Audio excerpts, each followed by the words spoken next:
அவளை பார்த்த போது ஏன் பாதி உசிர பார்த்த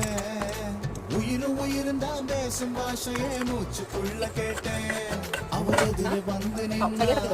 என் மீதி உசிர தருவேன் பார்வப்படுகிற தூரம் போதுமே வெப்பம் போல கிடப்பேன் அவ சிரிச்சா வெளிச்சா உருவாகும்